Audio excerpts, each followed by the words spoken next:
What's up, guys? This is Josh Overby. I'm reporting to you on this pretty important day for me anyway. It's the first edition of the Jovaverse video collection.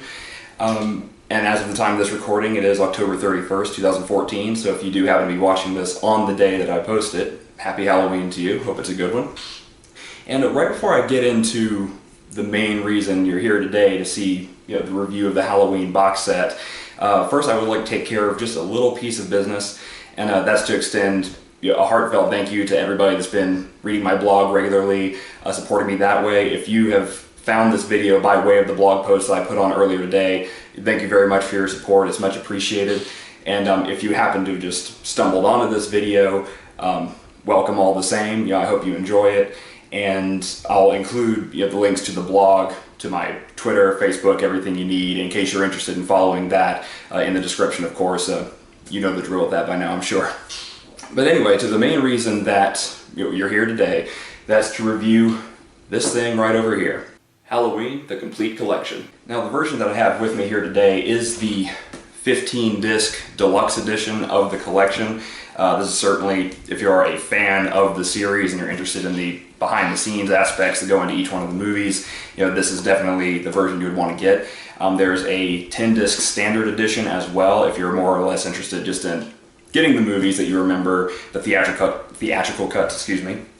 And of course, this is pretty much intended for Halloween fans. I don't know too many people who have only seen maybe one or two movies and would actually go out and buy this entire set. So I'll mostly be speaking on behalf of a fan of the series and just addressing it. Is it really worth the purchase? What do you get? While I will go ahead and come out straight out the gate and say that I like this purchase very much, I'm very happy with it, there are a couple little things that I want to get into as far as how it could have been made a little bit better, or just little nitpicks that I have. But basically, as I mentioned, there's a standard edition and the deluxe. So what are the differences? What do you get with the deluxe that you don't get with the standard? First of all, you get all 10 Halloween films, the 8 that constitute the original series, as well as the 2 Rob Zombie reboots, but these are included in the standard edition as well. And I have to say, just by virtue of all 10 of the Halloween movies being in the same box, that's already a huge leap forward for us fans. Long story short, the rights to the different Halloween movies and the property in general has been bought and sold several times. It's owned by different distributors, different production companies, and the whole situation is just sort of convoluted. So many fans, including me, were skeptical that a full comprehensive collection was even possible. It's not too surprising to see Halloween 2 and 3 packaged together, or Halloween 4 and 5 packaged together, but the idea that a deal could actually be brokered to get all of the movies out in one collection, that's a huge deal. As I mentioned, a huge leap forward. So hats off to Anchor Bay and to Scream Factory Entertainment. I don't know how they brokered the deal, how they negotiated that, but we're definitely appreciative that they did. Something the standard edition doesn't have, though, among a few other things, is a booklet that contains a short essay giving readers an overview of the series' commercial history. It talks about how the first movie went from being a low-budget underground project to a box office success, and ultimately to a household name in horror that spawned a seemingly countless array of sequels. It also provides some still shots from each of the movies, as well as some photos of the cast and crew throughout. It's not the most in-depth resource, but it's definitely worth looking over, and basically serves as good cliff notes to the series' history. The deluxe edition really delivers with the special features, though. In addition to a whole new slew of cast and crew interviews and commentaries, the set also provides alternate cuts of several of the films, including the television cuts of Halloween's 1 and 2, and a 4.5-hour documentary on the making of Rob Zombie's Halloween, a disc that was originally only available in the unrated collector's edition on DVD a few years back. The most intriguing special feature for me, though, was the inclusion of the much ballyhooed producer's cut of Halloween 6, The Curse of Michael Myers, originally a cutting room floor obscurity you had to track down on eBay if you wanted to see, but now it's been made available on an official Blu-ray release for the first time. And I'm glad that's the case as well. Historically speaking, even tracking down the theatrical cut was difficult, at least it was for me. I couldn't find it locally or even in my own country, so I had to have it imported from Quebec, Canada. The back cover text, as you can see, is written in both English and French for that reason. I also really like the box art. It's nothing too fancy, just some stylized images of Michael from the first movie, including when he's looking over the barister after Laurie Strode's already fallen over, as well as him staring menacingly from behind a tree. Overall, the artwork is simple but effective, much like the movie from which the shots were taken, and it looks great sitting next to other horror collections on your DVD shelf. From a quality perspective, I really couldn't ask for more. Sure, the new Halloween movies look and sound great just because they're newer, they're using new technology. but the Blu-ray transfers for the first 3 Halloween films in particular are pretty outstanding. Even though the movies are over 30 years old each, you wouldn't necessarily guess that aside from maybe hairstyles or clothing styles. They look crisp and they sound great. There's actually I didn't know this, but there's a botched note in the Halloween theme in the first movie about halfway through, and I had never noticed it before, but I did now because the sound is so good. Pretty much tells you everything you need to know right there. The only issue as far as quality and presentation goes came up for me in Halloween 4, The Return of Michael Myers. One isn't so much of a game-breaking issue, it's just that as opposed to the rest of the films that look really crisp, this picture quality still has sort of a grainy, almost sort of oversaturated look. Now I will say that this movie has always looked that way to me, be it on DVD, VHS, whatever. It's always sort of stood out from the rest of the series in that way. So it could have been intentional on the filmmaker's part for it to have that look. A lot of 80s movies did have that look.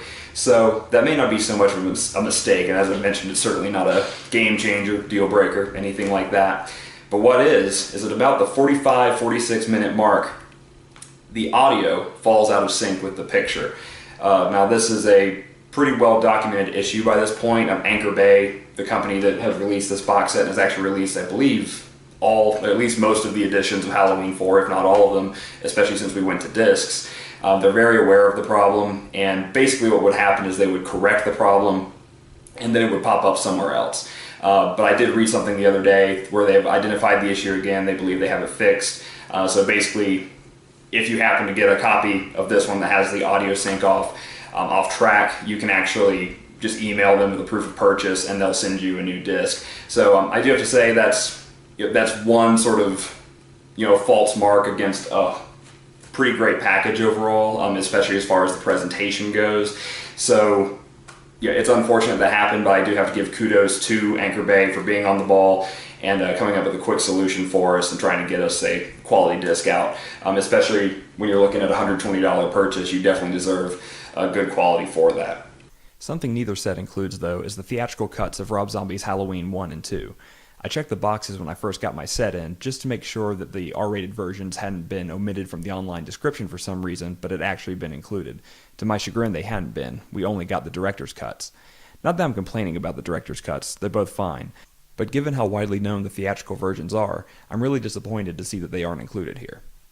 It's really surprising that they wouldn't include the R-rated versions of Rob Zombie's reboot and his Halloween 2 in the box set. Maybe they just assumed that the unrated version was the true version of the film. That's certainly what Rob Zombie has said before, and that fans would be most interested in that. But since they're still willing to go out of their way to create something called the Complete Collection, and they're going to include television cuts of the first 2 Halloween films, the long-lost producer's cut of Halloween 6, and in that case they were actually going to go in, refurbish it, and make it Blu-ray quality. Since they're willing to do that, it does just seem very strange to me that they wouldn't include the R-rated versions of the latest films. Because it wasn't like one of those situations where the difference between rated R and unrated was a matter of just a couple of frames or a little bit of extra blood. These were entirely changed scenes, the endings were different, they were almost different movies, especially tonally speaking, they were different movies. So it would have been really nice to have those included. But to my knowledge, this is the same MO as the Rob Zombie films have had since their release. I don't know of there being a single instance where the unrated and R-rated were packaged together, which in itself is strange, but even stranger that it's not in this box. Another issue I have is with the placement of the deluxe edition bonus disc.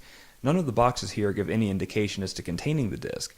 However, the booklet that I mentioned a little bit ago clearly lays out that there is a bonus disc and that it contains a whole new assortment of interviews, commentaries, and even the TV version of Halloween 1, so you know it's real and has to be located somewhere. It isn't until you open Rob Zombie's Halloween 2 that you find it sitting there waiting to scare you, and then you just have to wonder why it wasn't mentioned in the booklet, on the back cover, or anywhere else for that matter. Also, why did they decide to include the television cut of Halloween 1 on the deluxe disc anyway, instead of on the bonus disc that comes with Halloween 1 itself? Given that it's a Blu-ray disc, I'm sure they had the space required to do so, and since this disc 2 is limited to the deluxe box set, it's not like they'd be giving away special features in the standard version, so it doesn't really make sense they included it elsewhere. But they did. They literally included that disc in the furthest place from Halloween 1, as I mentioned, in the box for Rob Zombie's Halloween 2. This decision doesn't really make any sense to me. All it does do is make it unnecessarily confusing and difficult to find the special features you're looking for. I really wish they had done this differently. So all in all, taking the positive with the negative, I still have to highly recommend this box set. I'm really impressed with the entire selection. A few things could have been done differently. I still feel like the TV version of the first Halloween could have been included on the bonus disc of the actual Halloween Blu-ray. I think that just would have made it a little more intuitive. Additionally, I would have really liked to have seen Rob Zombie's Halloween 1 and 2 in their R-rated theatrical forms as well, just for consistency with the rest of the box set, but because also it's called the Complete Collection. So I feel like we should have virtually every version of the film that many people have seen. I understand that you wouldn't include a random 1986 USA television cut of Halloween 4 or something like that. But, at the same time, this is a pretty common version. Pretty much millions of people saw it across the world, so it seems strange that wouldn't be included. But aside from that, and aside from the one issue with Halloween 4 that Anchor Bay is working to resolve right now, it is a great package, great collection of movies. The whole set is finally here in one box for us. Everything sounds great, so I do have to give it, on a scale of 1 to 10, I have to give it a 9 out of 10. It's a great package, definitely worth the money, especially if you're like me in the sense that you never upgraded to the Blu-rays for Halloween just yet. For me, I have the entire collection on DVD, and for whatever reason just haven't been on the ball with updating to Blu-ray. So if you're like me in that case, this to me seems like a no-brainer purchase, definitely worth going for. If you have been keeping up with the Blu-rays, that is a little bit of a different story. Sure, there are some pretty good special features, especially in the deluxe edition, that you'd be missing out on if you didn't. Is that worth the $120 price tag? In my opinion, I would say no. So if you're somebody who has all the Blu-rays already and are basically just looking for what else this box set can offer, I would maybe wait a little while and wait to see some of these bonus discs or whatever they are maybe pop up on eBay or used on Amazon, or I'm sure some of the footage will end up on YouTube eventually. So if you're really curious just to see what they have to say, I'm sure you can find that in due course. But of course, to reiterate, if you don't own the Blu-rays, I definitely highly recommend this. One thing I will say is, as I just mentioned, the deluxe edition is a limited edition. It goes for $120 to $125. The standard edition is about $100. And I read something on Anchor Bay's website the other day that they are out of the limited edition printing. I don't know if, by popular demand they would ever make some more. But for right now, Anchor Bay itself is out of the print, even though I did see some pretty strong availability on a lot of online retailers still. But if you are thinking about dropping the $120 for the limited edition, I would probably recommend that you jump on it as quickly as possible, just to make sure that you can go ahead and get your copy. And of course, since the Halloween 4 was already printed in that box set, I'm pretty sure you'll get the defective version. But again, you just go to Anchor Bay's website, and you should just be able to email them with proof of purchase and your name and address, and they should be able to go ahead and email you a copy. It seems like they're pretty easy to work with on that. Well, and that's about it for my review of the Halloween box set. 9 out of 10, highly recommended. And keep an eye out on my YouTube channel, on the blog. I plan on actually going through each one of these movies individually over the next couple of weeks, uploading some individual reviews, just giving you my recommendation, of course, whether it's worth seeing or not, and hopefully going a little bit more in-depth into some of the movies. I'll talk about general quality, of course, but I'd also like to just analyze the films from more of a filmmaking perspective or from a continuity perspective, just maybe try to dig out some things that you wouldn't necessarily think of your first time through. And so they'll definitely be valuable to people who haven't seen them, but if you've seen them a couple of times and you're used to the movies, who knows, you may get a new appreciation for them that way too. At least I hope so, that's the goal. So anyway, keep an eye out for that, and until next time when I come back with a review of the first Halloween, the one that started it all, stay strong and keep it on. Take it easy, guys.